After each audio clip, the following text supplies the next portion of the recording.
जिला बिलासपुर के नैना देवी विधानसभा क्षेत्र के तहत लगभग 20 वर्ष पहले बनाई गई नम्होल से डाबर सड़क के कुछ हिस्से में आई जमीन से संबंधित विवाद पैदा हो गया है। इस इलाके के रहने वाले एक युवक ने राज्य सरकार को शिकायत लिखकर जांच की मांग की है। उसकी कंप्लेंटें दिसंबर, जनवरी, फरवरी आज दिन तक चली ही है। कुछ मेरी L4 के द्वारा बंद कर दी गई है, कुछ विजिलेंस में चली है। SDM साहब को ऑर्डर हुए हैं, ये हमारे पास क्या नाम है कि आप उचित कार्रवाई करिए और 1 महीने के अंदर अंदर जो है इसका जो है निष्कर्ष निकाला जाए, ठीक है।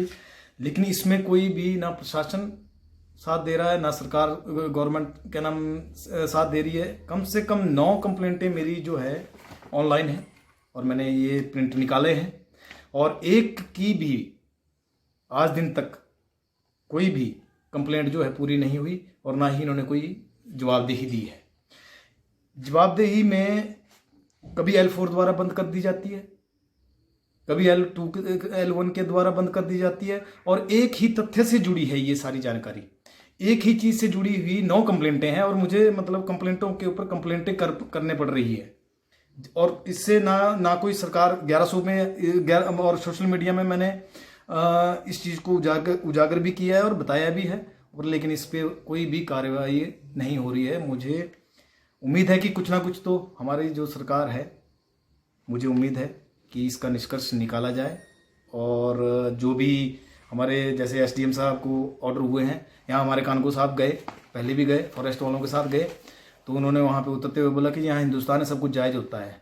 उस दिन कोई निशानदेही नहीं हुई, सरसरी इन्होंने लिख के दे दिया कि कंप्लेंट बंद हो। एक दिन गए फिर से इन्होंने जितना भी टोटल हमारे बन्नेदार थे उनकी ज़मीन मापी, सिर्फ जो मापनी थी और जिसकी कंप्लेंट थी वो इन्होंने मापी नहीं, ना पक्के मतलब कोई क्या नाम लिए।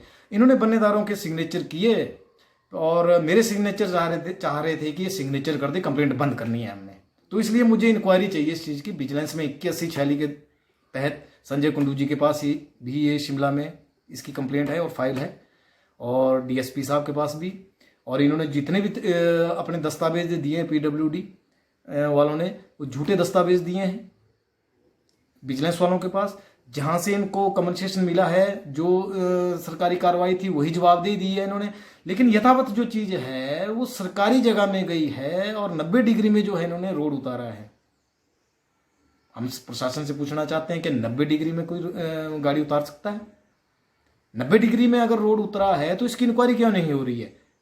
अगर ग्रेड में गया है तो सरकारी चनांद में गया है तो फॉरेस्ट वाले क्यों नहीं जवाब दे रहे हैं इस चीज़ का कि हमारी ज़मीन में ये जो है, जो हमारा डाबर और नम्होल टू डाबर जो रोड गया है और जो लोगों के लिए पैसा दिया गया है करोड़ों रुपए, वो मतलब सही तरीके से दिया है या ना दिया है। इस चीज़ की कार्रवाई 6 महीने से चली है और इस चीज़ को बंद करने के लिए मेरे ऊपर दबाव भी डाला जा रहा है।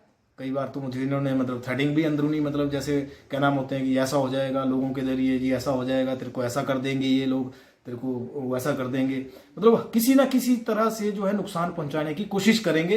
परहैप्स हो सकता है कि ये तुझे मुरवा भी सकते हैं, क्योंकि करोड़ों रुपए मिला है जिनको। तो जिन आदमियों की बिल्कुल 1 इंच जमीन नहीं गई है और करोड़ों रुपए मिला है तो वो तो कुछ भी कर सकते हैं। तो निष्पक्ष जांच होनी चाहिए। मैं यही उम्मीद करता हूं कि जो मैं लड़ाई लड़ रहा हूं इस चीज़ को यथावत स्थिति को देखा जाए। SDM साहब के लिए ऑर्डर हुए हैं और मैं गुजारिश करता हूं SDM साहब से भी कि इस चीज़ को जो है इसका निवारण किया जाए। मैंने तहसीलदार को ये आदेश दे रखे हैं कि वो इस कंप्लेंट की गहन छानबीन करके मुझे 2 दिन के भीतर रिपोर्ट करके दें, ताकि मैं CM हेल्पलाइन में अपना जवाब दायर कर सकूँ।